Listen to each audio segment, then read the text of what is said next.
বলি, কান্দায় না প্রাণের নবীকে কান্দাইলে রে কাঁদবা হাসরে।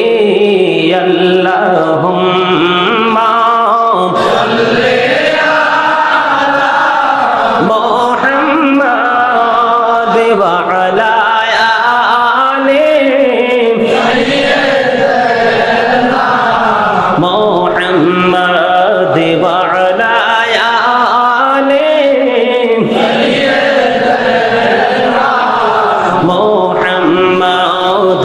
করে বাবারি করে ঘর করে বাকি, যখনই চলিয়ারে যাবে প্রাণ পাখি। আল্লাহুম্মা সাল্লি আলা মুহাম্মাদ ওয়া আলা আলি সাইয়্যিদিনা মুহাম্মাদ ওয়া আলা আলি সাইয়্যিদিনা মুহাম্মাদ। আইসো ভবে যাইতে হবে কবরে, আইসো ভবে যাইতে হবে কবরে, হিসাব নিকাশ দিতে হবে হাসরে। আল্লাহুম্মা সাল্লি আলা মুহাম্মাদ ওয়া আলা আলি সাইয়্যিদিনা মুহাম্মাদ। আলহামদুলিল্লাহ বলেন। মাঝে মাঝে দুরূদ জিকির ভালো লাগে না? আরো জোরে বলেন। কবরের কাছে কেন আসছি জানেন? কারণ পৃথিবীতে যার যত ক্ষমতা, যার যত পাওয়ারে থাকুক, কবরে কিন্তু কারো সাথে কেউই যায় না। যায়? আরে যায় তো নাই। আপনার বিশেষ করে কয়েকদিন পরেও তো কবরবাসী কি অবস্থায় আছে, একটু দোয়াও এখন করায় না, আছে না নাই? এই জন্য আপনার ঈমানকে নিয়ে আপনাকে কবরে যেতে হবে, আপনার আমল নিয়ে আপনাকে কবরে যেতে হবে। বন্ধুরে আমার, রাসূল সম্পর্কে, ইমাম হাসান হুসাইন সম্পর্কে, মা খাতুনে জান্নাত ফাতেমা সম্পর্কে এবং আলী কারামুল্লাহ সম্পর্কে মুক্তাসার তথ্য আমরা পেয়ে গেলাম। এখন আরেকটা তথ্য আমি আপনাদেরকে দেব। আব্দুল্লাহ ইবনে আব্বাস রাদিয়াল্লাহু তাআলা আনহু থেকে বন্ধু একটা হাদিস বর্ণিত আছে। আমার নবী বলেছে, তিনি বর্ণনা করেছেন, কেউ যদি আর কাবা শরীফের রুকনে হাজরে আসওয়াদের মধ্যে অবস্থান করে এবং মাকাম ইব্রাহিমের মধ্যে যদি অবস্থান করে, ওখানে অবস্থান করেও যদি বন্ধু রোজা রাখে, নামাজ পড়ে রে, কিন্তু ইমাম হুসাইনের সাথে দুশমনি করে যদি মারা যায়, সে বিনা হিসাবে জাহান্নামে চলে যাবে। এখন আপনারা আমাকে উত্তর দেন বন্ধু, আপনার কি আগে হুসাইনের ভালোবাসা আগে নাকি নামাজ আগে? কথা বলেন না কেন? আপনারা মনে কথা বুঝেন না। কারণ আমার রাসূলকে ভালোবাসা যেমনি ফরজ, রাসূলের আহলে বাইতকে ভালোবাসাও ফরজ। এই জন্য বলছি বন্ধু, তোমার নামাজ পর্যন্ত বাতিল হয়ে যাবে যদি নবীর পরিবারের মধ্যে তুমি নেগেটিভ টাচ করো। ঠিক কিনা বলেন? আপনার ঈমানটা একটা সেকেন্ডের মধ্যে ধ্বংস হয়ে যাবে। ও বন্ধু, যদি আপনি আপনার ঈমানকে যদি হক্কানি আলেমদের সংস্পর্শে থেকে সঠিক তথ্যগুলো জেনে যদি ঈমানটাকে স্ট্রং রাখতে না পারেন, বেশি না একটা সেকেন্ডের মধ্যে বন্ধু ধ্বংস হয়ে যাবে। আল্লাহর হাবিব কি বলেছেন হাদিস শরীফের মধ্যে কোনো সন্দেহ আসেনি? সন্দেহ করলে ঈমান থাকবে না। হযরত মুহাম্মদ সাল্লাল্লাহু আলাইহি সাল্লাম was born in Arab country. His father's name was Abdullah, his mother's name was Jamina. His father said died before he was born. He lost his mother in his childhood. He was very truthful. রাসূলের কথাকে বেঈমান কাফেররা পর্যন্ত সমর্থন করেছে। কথা কি বুঝেন নাই? আরে এই যে সেন্টেন্স, এই যে বাক্য আমি ইউজ করেছি, আপনাদেরকে শুনিয়েছি ল্যাঙ্গুয়েজ, এটা কিন্তু কোনো বন্ধ বাঙালির বক্তব্য নয়, এটা ইংলিশম্যানদের বক্তব্য। ইংলিশম্যানরা শুধু এই বক্তব্য দেয়নি, তারা আরো বলেছেন the 100 A ranking of the most influential person in the history. 100 জন প্রভাবশালীর তালিকা করা হয়েছে, এর মধ্যে সবচেয়ে প্রভাবশালী হিসাবে আমার নবীকে আখ্যায়িত করা হয়েছে। এটা কোনো বন্ধু, এটা কোনো সাধারণ মানুষের বক্তব্য নয়। এই ল্যাঙ্গুয়েজ হচ্ছে মাইকেল এইচ হার্ট, যিনি আমেরিকার গবেষক। জোরে জোরে বলেন না আল্লাহু আকবার। আমরা মুসলমানরা নবী চিনতে কষ্ট হয়, ঠিক না রে? ঠিক। বেঈমান, অনেক বেঈমান এখনো দেখেন নবীর মহাব্বতে পড়ে ইসলামের প্রেমিক হয়ে বন্ধু মুসলমান হয়ে যাচ্ছে। কথা বলেন না কেন? আর জোরে, of all the great religious personalities of all prophet Muhammad sallallahu alaihi wasallam was the most successful. জোরে জোরে বলেন সুবহানাল্লাহ। সকল বিশ্বের সকল নেতার মধ্যে, সকল নবী রাসূলের মধ্যে আমার নবী বন্ধু ইমামতি থেকে রাজনীতি পর্যন্ত প্রত্যেকটা জায়গায় সফল। জোরে বলেন না সুবহানাল্লাহ। সেই নবীর কথার মধ্যে কোনো সন্দেহ আছে? কথা বলেন না কেন আছে? কোনো সন্দেহ নাই রে। ওই নবীর কথা বন্ধু 100% সত্য। ওই নবীকে যেমনি আমরা মহাব্বত করতে হবে, তেমনি ভাবে এই নবীর আহলে বাইতকে মহাব্বত করতে হবে। অন্যথায় বন্ধু খানায় কাবা, ওখানে গিয়ে নামাজ পড়লে হেরেমের মধ্যে 1 লক্ষ রাকাতের সওয়াব। কত রাকাত? 1 লক্ষ রাকাত। এক রাকাতে 1 লক্ষ রাকাতের সওয়াব।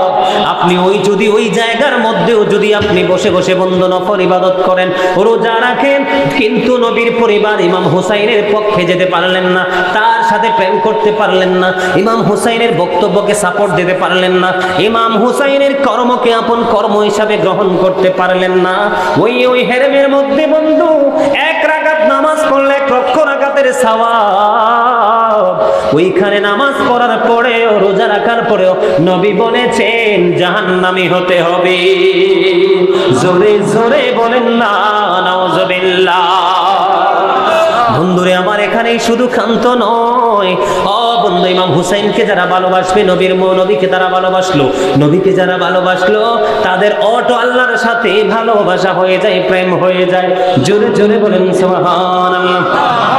আরেকটু মহব্বতে বলুন সুবহানাল্লাহ। ইমাম হুসাইন রাদিয়াল্লাহু তাআলা আনহু বন্ধু এমন একটা নাম, এটা কোনো নাম নয়। আমার কাছে মনে হয় এটা একটা কুলকিনারাহীন মহাসমুদ্র, যেখানে বন্ধু প্রবেশ করা যাবে, জীবন থাকতে আর বের হওয়া যাবে না। ইমাম হুসাইনকে নিয়ে বন্ধু যে রাইটার লিখেছেন, রাইটারও কেঁদেছেন, যে কলম দ্বারা লিখেছে, কলমও কেঁদেছে। ইমাম হুসাইন জান্নাতের সরদার ইমাম হওয়ার পরেও, নবীর আহলে বাইত হওয়ার পরেও, আমাদের সত্যের সন্ধান দিশারি হওয়ার পরেও ইয়াজিদ বাহিনীর যথেষ্ট তাণ্ডবের শিকার হয়ে পৃথিবী থেকে নিষ্ঠুরভাবে বিদায় নিয়েছে। এই পাপের ক্ষমা আমার আল্লাহ কোনোদিনও করবে না। ঠিক কিনা বলেন বন্ধুরে আমার? ইমাম হুসাইনকে, হাসান হুসাইনকে আমার আল্লাহ কত বেশি ভালোবাসতেন, আর একটু মন দিয়ে শোনেন বন্ধুরে আমার। একদিনে গ্রাম্য লোক কি করলেন? এই গ্রাম্য লোক মনে মনে নিয়ত করলেন যে আমি রাসূলের দরবারে একটা হরিণ উপহার দিব। কি দিব? হরিণ। আমাদের মধ্যে অনেক মানুষ আছে না, মহাব্বত করে, কেউ কাউকে কাপড় দেয়, আছে না নাই? কেউ কাউকে কাপড় দেয়, কেউ কাউকে কোনো জিনিস দেয়, মানে যার যে চাহিদা সেই চাহিদা অনুযায়ী কিছু দেয় কি দেয় না? এইরকম এক লোক নিয়ত করেছে রাসূলের দরবারে আমি একটা হরিণ দিব। এবার হরিণ দিব মনে মনে তিনি যখন সিদ্ধান্ত করলেন, বন্ধু গ্রাম্য লোক একটা হরিণের বাচ্চা ধরে রাসূলের কাছে নিয়ে আসলেন। হরিণ দেখতে সুন্দর না সুন্দর? আরো জোরে বলেন সুন্দর না সুন্দর? আমি প্র্যাকটিক্যালি দেখেছি ওই দিন আমাদের ক্যান্টনমেন্টে বন্ধু রূপসাগরে আইসা খাঁচার মধ্যে এত সুন্দর একটা হরিণ তারা করে রেখেছে, খাঁচার মধ্যে বন্দি করে রেখেছে বন্ধু। দেখলে নয়ন শীতল হয়ে যায়। আমার এই মুহূর্তে মনে হয়ে গেছে ওই হরিণ না জানি কত সুন্দর ছিল। এবার গ্রাম্য লোক যখন হরিণটা এনে দিয়ে দিল বন্ধু, এবার হাসান রাদিয়াল্লাহু, হুসাইন রাদিয়াল্লাহু, হাসান রাদিয়াল্লাহু তাআলা আনহুকে আমার নবী দিয়ে দিলেন। দিতে এবার হুসাইন দেখে ফেললেন। হুসাইন দেখে দেখে বলে, না না গো, আমারও কিন্তু হরিণ লাগবে। কিন্তু হরিণ আইছে কয়টা রাসূলের কাছে? একটা। কয়টা আসছে? একটা। কিন্তু নবী তো এটা হাসান রাদিয়াল্লাহু তাআলা আনহুকে দিয়ে দিয়েছে। হুসাইন একটা ডাক দিয়ে বলে, না না গো, আমার হরিণ লাগবে গো, আমাকে হরিণ দাও। বন্ধু হুসাইন রাদিয়াল্লাহু তাআলা চাইতে দেরি রে, এবার চাইয়া দেখে বড় একটা হরিণী আরেকটা বাচ্চা হরিণ নবীর রওজার দিকে দৌড়াই আসতেছে। নবীর সামনে এসে হাজির হয়ে গেল বন্ধ হরিণ। এই হরিণীর ওটো জবান খুলে গেল, নবীকে সালাম দিলেন, ইয়া রাসূলুল্লাহ, ইয়া হাবিবাল্লাহ, নবী গো, আপনি আপনার কলিজার টুকরা হাসানকে যে হরিণটা আপনি দিয়ে দিয়েছেন, এই হরিণের মা হলাম আমি মা হয়ে আপনার হুসাইনের জন্য আমার এই বাচ্চাটা উপহার দিয়ে দিলাম, আপনি আপনার এই বাচ্চাটা আপনার হুসাইনকে দিয়ে দেন। ইমাম হুসাইনকে বন্ধু, ইমাম হুসাইনের প্রতিবন্ধু হাসান রাদিয়াল্লাহু তাআলা আনহুর প্রতিবন্ধু জঙ্গলের পশুর পর্যন্ত বুক ভরা ভালোবাসা ছিল। শুধু ভালোবাসার অভাব এই প্রজন্মের পৃথিবী লোভী কিছু মানুষের, ঠিক না বেঠিক? ঘোড়ায় চড়ে টকবক করে বন্ধু যাচ্ছেন, যাওয়ার সময় রাস্তার মধ্যে রাস্তার পাশে দেখলেন এক বৃদ্ধ উজু বানায়। কি বানায়? বৃদ্ধ উজু বানাইতেছে, কিন্তু দুই ভাই ঘোড়ার মধ্যে বসে বসে দেখে বড় দাদুর অজু তো ঠিক হয় না। এবার দুই ভাই মিলে চিন্তা করলেন, দুই ভাই মনে মনে ভাবলেন, ভাইয়া ওই বুড়ো দাদু অজু বানাইতেছে দেখলাম দুই ভাই মিলে, কিন্তু অজু তো সুন্দর হয় না। এই ভাই বুড়ো দাদুকে কেমন করে অজু দেখানো যায়, শেখানো যায়। এবার দুই ভাই বুদ্ধি করে নামলেন, নামার পরে দাদুর কাছে গেলেন, যাইয়া সালাম দিলেন, ভালো আছেন দাদু? বললেন ভালো আছি। বাড়িতে কেমন আছে? সবাই ভালো আছে। সব কথোপকথন শেষ হলো, এবার ডাক দিয়ে বলল, দাদু আমরা দুই ভাই মিলে এখন অজু করব, আপনি শুধু ফয়সালা দিবেন কার অজু বেশি সুন্দর হয়। আবার দুই ভাই মিলে বন্ধু অজু করতে গেলেন। অজু যখন দুই ভাই মিলে করতে গেলেন, অজু যখন কমপ্লিট হলো, এবার ওই দাদু ডেকে ডেকে বলছে, দাদু গো, আমার জীবনে কোনোদিন কোনো মানুষকে এত সুন্দর করে অজু করতে দেখিনি, আপনাদের অজু এত সুন্দর হয়েছে, আপনারা এত সুন্দর, কে গো, কি আপনাদের পরিচয়? এবার ওই ইমাম হাসান হুসাইন দুই ভাই উত্তর দিল, আমরা হলাম রাসূলের কলিজার টুকরা দুই নাতি। এবার এই অজু কে শিখিয়েছে? বন্ধু, এই অজুর চাইতে সুন্দর আর কার অজু হইতে পারে রে, যেই অজু আমার নবী নিজে দিয়েছেন শিখিয়ে। এবার ওই বড় দাদু ফয়সালা দিলেন, দাদু গো, আমার অজুটাই হয়নি, আপনারা দুই ভাইয়ের অজু হয়ে গেছে সুন্দর। আর জোরে বলেন না সুবহানাল্লাহ। বন্ধুরে আমার, কৌশলে বড়কে কি করলেন? অজু শিখিয়ে দিলেন। আর আপনারা যদি ইয়াজিদের দিকে তাকান, আপনারা এই কারণে আপনাদেরকে সংক্ষিপ্ত আকারে কিছু তথ্য আমি জানিয়ে দিয়েছি। আপনারা যখন ইয়াজিদের দিকে তাকাবেন, তখন আপনারা বুঝতে পারবেন ইয়াজিদ বাহিনীর চরিত্র কেমন। আর রাসূলের কলিজার টুকরা জান্নাতে ইমাম লিডার যারা হবে, লিডার যারা দুই ভাই হবে, তাদের চরিত্র কত সুন্দর। হুমা রাইহানাইয়া মিনাদ দুনিয়া, রাসূল বলেছেন ইমাম হাসান হুসাইন দুই ভাই দুনিয়ায় আমার দুইটা সুগন্ধযুক্ত ফুল। জোরে বলেন না সুবহানাল্লাহ। এটা কি অস্বীকার করার কোনো সুযোগ আছে? Imam Hasan and Husain to my flower in the world, পৃথিবীর দুইটা ফুল বলেছেন নবী ইমাম হাসান হুসাইন দুই ভাইকে। জোরে জোরে বলেন না সুবহানাল্লাহ, আরো জোরে বলেন সুবহানাল্লাহ। বন্ধুরা আমার, সেই হুসাইনের সাথে প্রেমের দরকার আছে না নাই? ইমাম হুসাইন রাদিয়াল্লাহু তাআলা আনহু 61 হিজরিতে কারবালার ময়দানে শহীদ হবে, এটা আমার নবী আগেই জানতেন। কি করতেন? আগেই জানতেন। আমাদের দেশে অনেককে যদি আমরা বলি যে নবী গায়েবের খবর জানে, অনেকের মাথা গরম হয়ে যায়। কি হয়ে যায়? গরম হয়ে যায়। আছেন এরকম? বিশ্বাস করে না। আপনারা কি বিশ্বাস করেন নবী গায়েবের খবর জানে? এই বিশ্বাস কি আপনাদের সবার আছে? আলহামদুলিল্লাহ। আমার নবী গায়েবের খবর জানে। নবী শব্দের অর্থই হচ্ছে অদৃশ্যের সংবাদদাতা, ঠিক না? কথা বলেন। আমরা এরকম বলি না যে আমার নবী আল্লাহর চেয়ে বেশি জানে, এরকম আমরা বলি। নবী গায়েব জানে, তবে আমার আল্লাহ রাব্বুল আলামিন নবীকে যেটুকু জানার ক্ষমতা পাওয়ার দিয়েছেন সেই পরিমাণ, তবে নবী গায়েব জানে, এতে কোনো সন্দেহ নাই, ঠিক কিনা বলেন? বন্ধুরে আমার নবীর মুজিজা আছে না নাই? 1400 সাহাবীর 1400 আপনার কি জানি 1400 সাহাবীর গোসলের পানি কোথায়? এক পাতিলে। কোথায়? এই কারবালার ময়দানে যতগুলো শহীদ হয়েছে, সকল শহীদের রক্ত আমার নবী এক বোতলে ঢুকাইছে। সুবহানাল্লাহ বলেন না। বন্ধুরে আমার, আমি মুখস্থ কোনো কথা বলবো না, হাদিস শরীফ থেকে প্রমাণ। উম্মুল ফজল বিনতে হারিস রাদিয়াল্লাহু তাআলা থেকে বর্ণিত, তিনি বলেছেন একদিন নবীর কাছে গেলেন, হুজরায় চলে গেলেন। হুজরায় গিয়ে নবীকে ডেকে ডেকে বললেন, ইয়া রাসূলুল্লাহ, ইয়া হাবিবাল্লাহ, নবী গো, আমি ভয়ঙ্কর একটা স্বপ্ন দেখেছি। কি দেখেছি?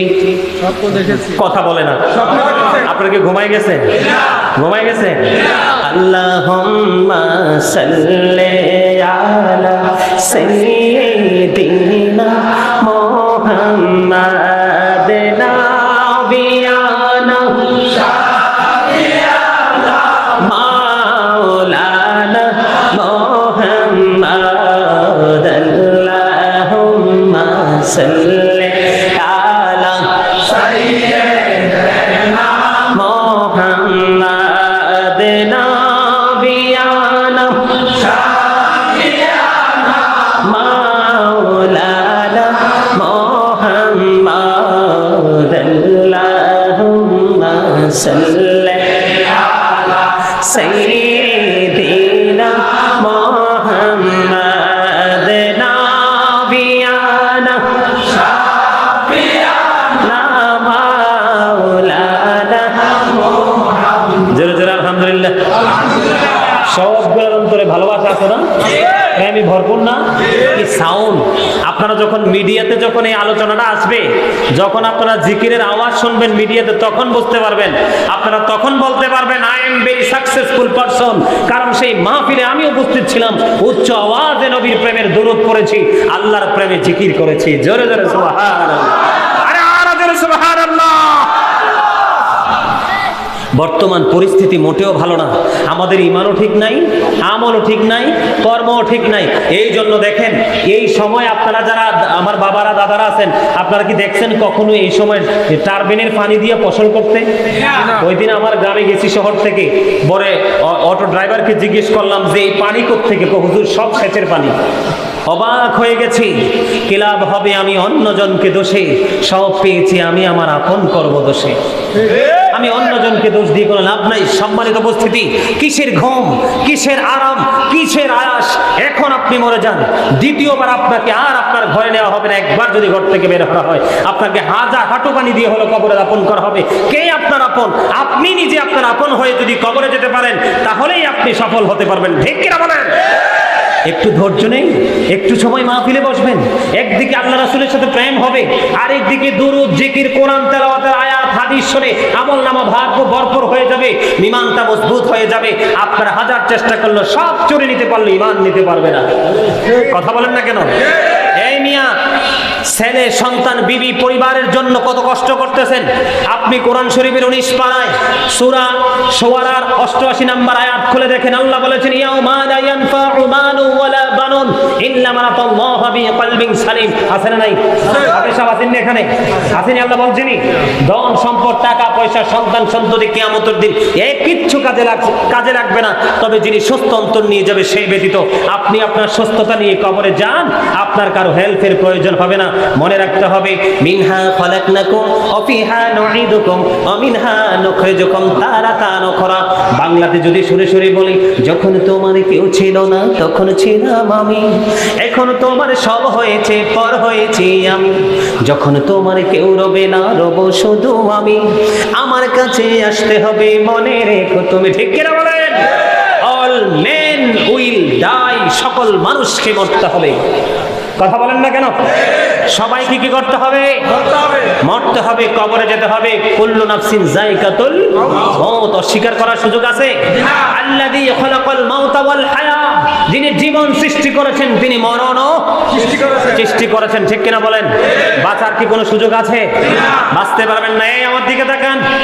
এই জন্য আগে বলেছি, listening my lecture very attentively, stop your mouth everybody. এই কারণে আমি ফার্স্ট টাইমে বলেছি, কোরআন শরীফের সূরা ইউনূস। এটা উনি হাফেজ সাহেব, আপনি হাফেজ সাহেব। কোরআন শরীফের 19 পারায়, কোরআন শরীফের সূরা ইউনূসের 44 নম্বর আয়াতে আল্লাহ কি বলেছেন? ইন্নাল্লাহা লা ইয়াজলিমুন নাসা শাইয়্যান ওয়ালাকিন্নান নাসা আনফুসাহুম ইয়াজলিমুন। আল্লাহ বলেছেন, আমি আমার বান্দার উপর অত্যাচার করি না, বান্দা নিজেই নিজের উপর অত্যাচার করে। যাবেন কোথায়? কথা বলেন না কেন? আল্লাহ বান্দার উপর কি করে না? অত্যাচার করে না। বান্দা নিজেই নিজের উপর অত্যাচার করে। আল্লাহ doesn't wrong his slave, we are the ones who do wrong. আল্লাহর বয়ান এটা আমার না, কার? আল্লাহ রাব্বুল আলামিন। ব্যাপার কি? এটা আল্লাহ রাব্বুল আলামিন বলেছেন। আমার দিকে তাকান বন্ধুরে আমার, আপনি কবরে যেতে হলে আপনার ঈমানকে মজবুত করতে হবে। কারণ আল্লাহর প্রতি ভালোবাসা, একক ভালোবাসা থাকলে আপনার এটার নাম ঈমান না। নবী এবং নবীর পরিবারকে ভালোবাসতে পারলে আপনি হবেন ঈমানদার। ঠিক কিনা বলেন? আর জোরে